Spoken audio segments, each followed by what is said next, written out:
Good afternoon, everybody. Welcome back to the Gregory Wright Show. It is September 13th, Saturday, September 13th, 2025.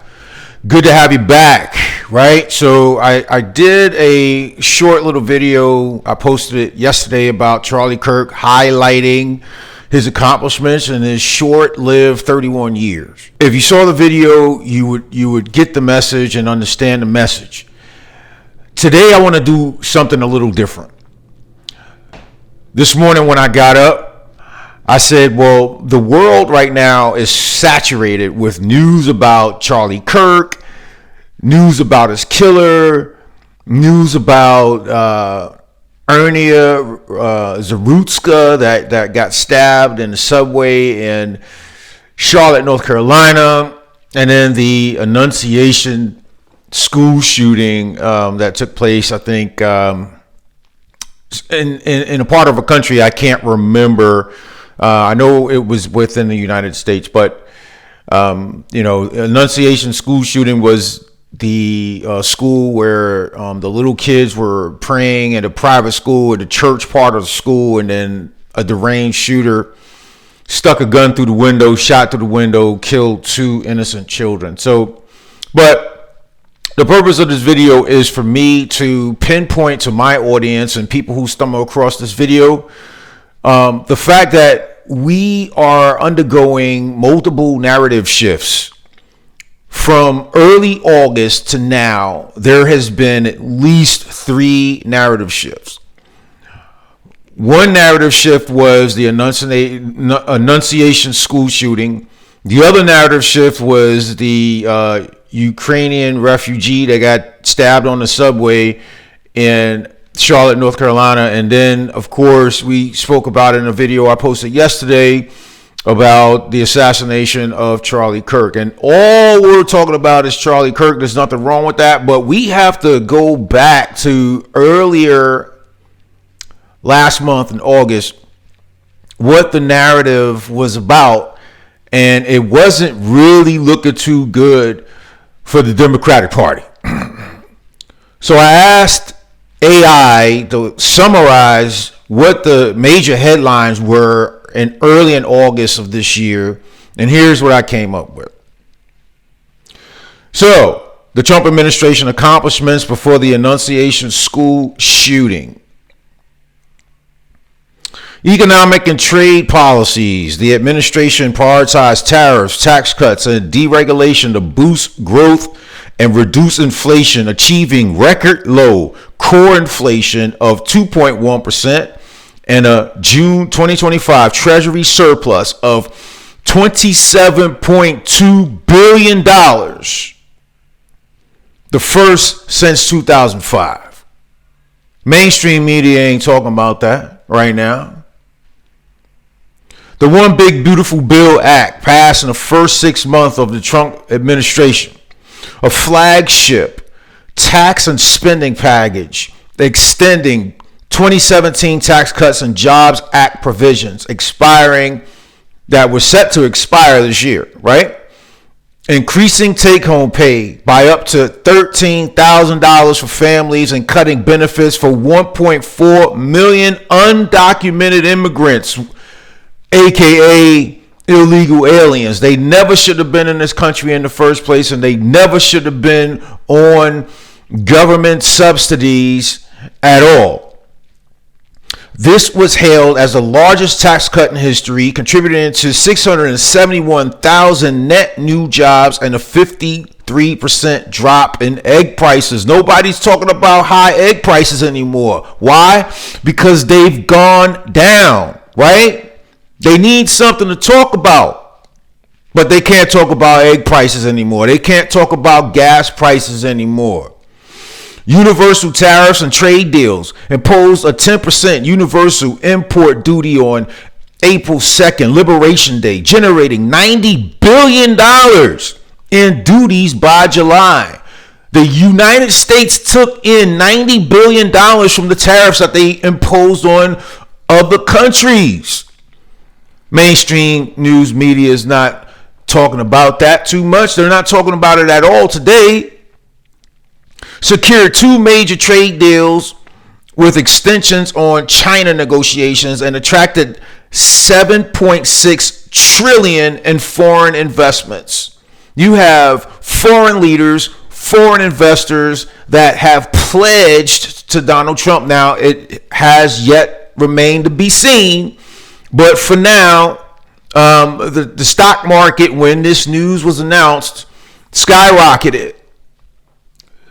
Foreign leaders and investors have pledged to our president, Donald Trump, that they were going to pour in $7.6 trillion at least over the next 3.5 years, if not longer. But if we have a Democratic nominee that wins the presidency in 2028, all that's going to go away.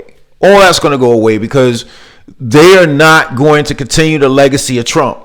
Now, if J.D. Vance wins, we're 98% guaranteed that these trade deals are going to continue.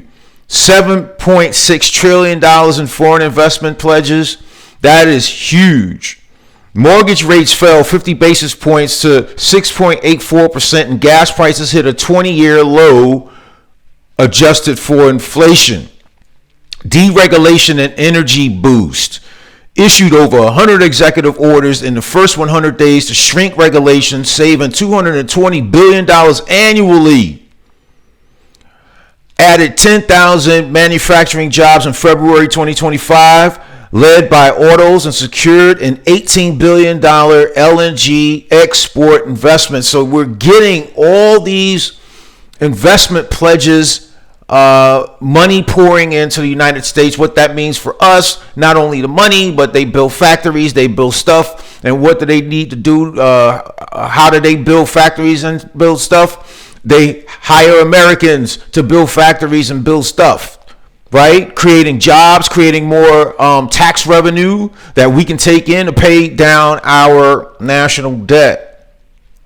Immigration and border security, emphasizing enforcement. The administration achieved historic lows in illegal crossings and expanded deportations.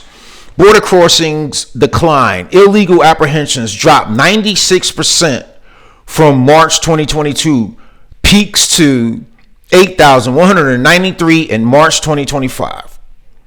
The lowest ever recorded, down 94% from February 2024. Described by Trump as the strongest and safest border in U.S. history.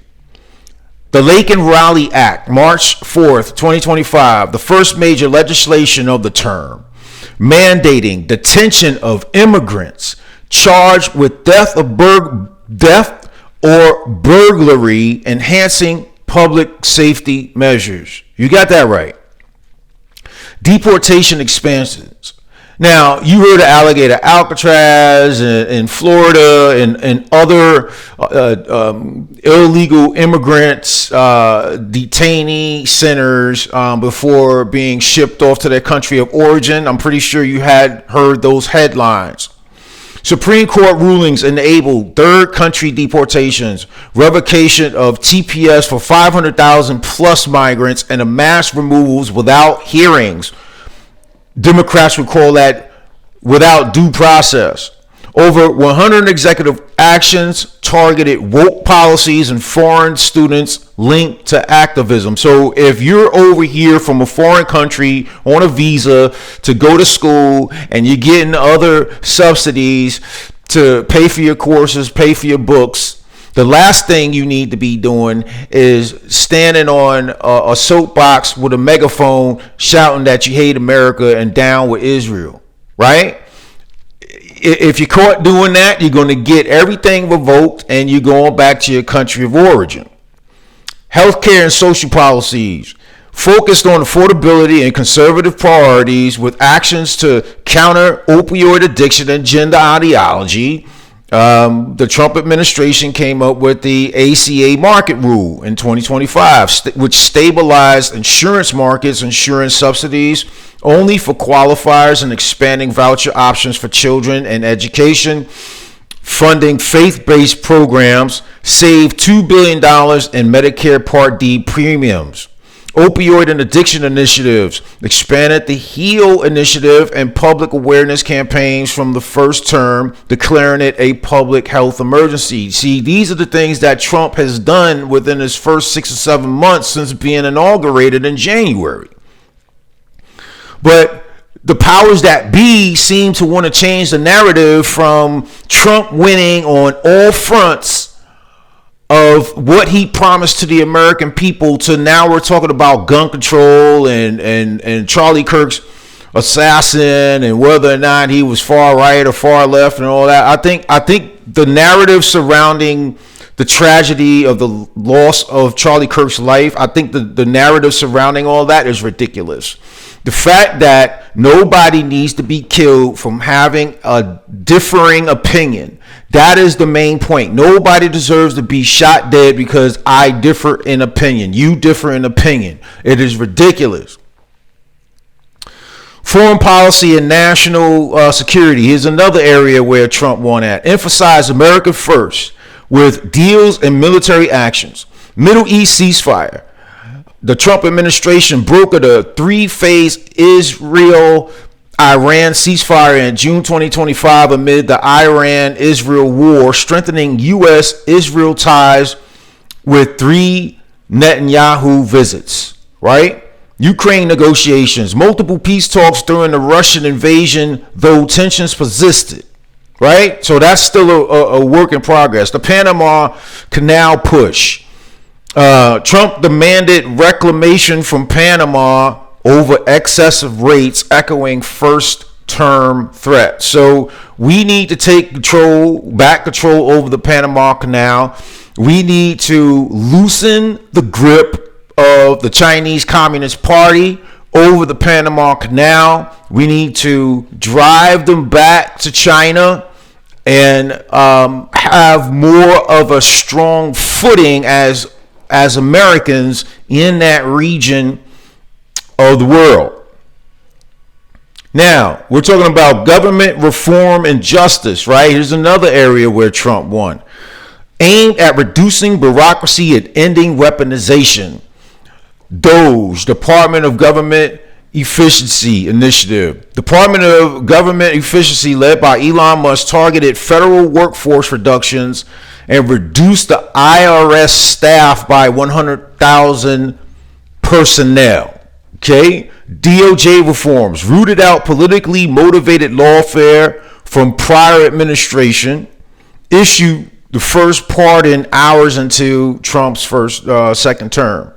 Rescissions package saved $9 billion by cutting foreign aid and cutting funding from NPR News and PBS News. Judicial legislative milestone. Supreme Court and federal judges. The court blocked nationwide injunctions and supported executive actions. Continued first term legacy of 200 plus judge appointments. So the significant point about that bullet that I just read was that lower level judges, the Supreme Court ruled that lower level district judges cannot stop a nationwide effort to get rid of illegal aliens from our country. These lower level courts, they can federally stop the president from doing his job.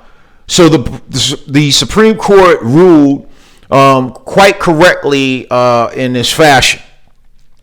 Legislative pace, 28 laws signed in the first 100 days versus 22 in his first term's 100 days. We're talking about President Trump.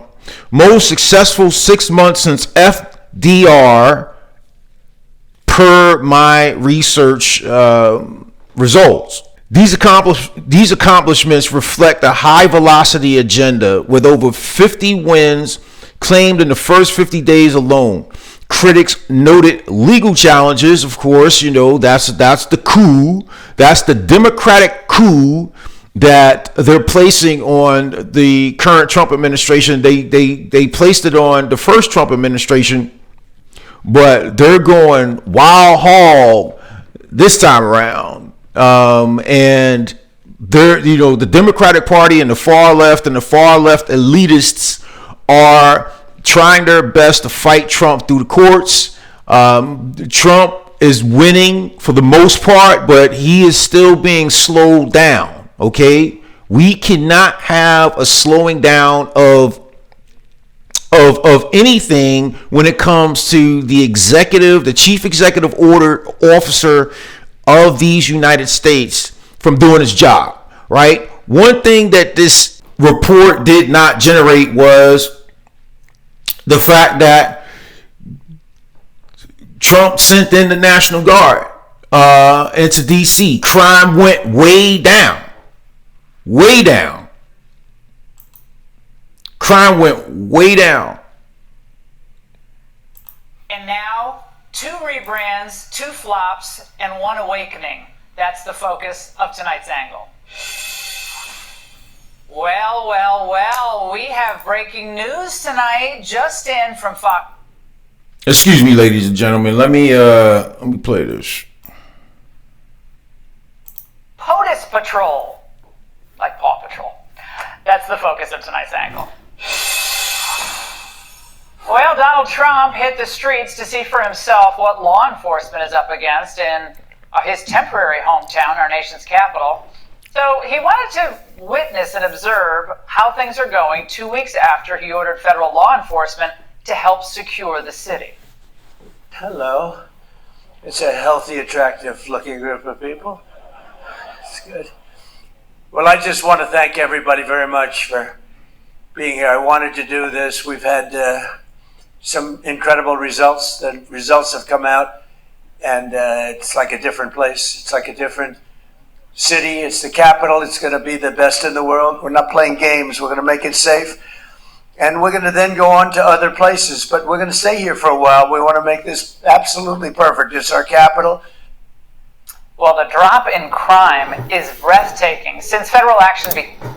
So I just want to take this time out to say that before I forget, I may have mentioned it before, but the focus was on trade deals and getting this economy rolling. Trump called the Fed chairman, Jerome Powell, too late Jerome Powell, in terms of lowering the Fed rate so that all the other rates can lower with it, so we can make it cheaper to borrow money. We could make it cheaper to buy a car, make it cheaper to finance a home, things like that. But it just seems like this daggone deep state and administrative state is so entrenched that everywhere Trump steps, it's like he's stepping in quicksand, or he's stepping in dog doo-doo, or he's stepping somewhere where it's slowing his pace down. And that is the deep state. That is the administrative state. And that is the state of mind that we are all in right now. Just 3-4 weeks ago, we were talking about all the economic wins, all the foreign trade deal wins, all the U.S. southern border wins that Trump was accumulating, wins at the U.S. southern border. The illegal crossings trickled down to almost 1 or 2 per day or whatever. There's not even crossings. They're being apprehended before they cross, right? And so now, go back 3 weeks ago, we were talking about President Trump dispatching the National Guard to stand in the subways and the streets of D.C. Crime went down, homicide went down, thefts went down. Everyone feels safer. They want to go out and eat in the evening for dinner without looking over their shoulder and afraid to get carjacked. That was what the conversation was. And the Democratic Party, and I haven't spoken enough about them during this recording, but when you talk about the Democratic Party mindset, it was about it almost seemed like they were championing crime. they were championing illegal aliens, especially the criminal illegal aliens that committed crime, speeding, drunk driving, unappropriate actions with minors, and robbing people, domestic violence, and taking over whole apartment complexes. It's wild, man. Again, Washington has gone 7 straight days without a single homicide, not one murder. And carjackings, which have been a huge problem here, they've plummeted 83%. Meanwhile, robberies down 46%. Car thefts have... Now, so this video is dated August 21st, 2025. That was only last month. So what is it? I don't know, 3.5 weeks ago or something like that. DC crime sensed federal control since the National Guards flooded the subways and flooded the streets. Robbery, I don't know what ADW is, carjacking, car theft, violent crime, property crime, all crimes, all down. That was the narrative previous to August 27th. What was August 27th? August 27th was when the Annunciation Catholic school shooting happened, where 2 young children were shot dead for praying. And then you had Democrats go on record. I don't have time to play it here. Maybe I'll do a subsequent video. Then you had Democrats on record saying we don't have time for thoughts and prayers. These kids got killed while they were praying. So what are you saying, Democrats? Huh? You far leftist elites? What are you saying? You saying that we shouldn't pray at all? Is that what you're saying? See, you see how that narrative was back in those days, 3.5 weeks ago? It almost seems like when the narrative is shifting too favorably on the Republican MAGA side, and it is shifting too negative for the leftist elites. I don't know how they do it, but the powers that be call somebody up and say, all right, do a school shooting. And then the narrative just changes from crime being down, all these economic wins and all this other kind of stuff, to gun control and you know, pointing fingers at on either side, pointing fingers. Who shot Charlie Kirk?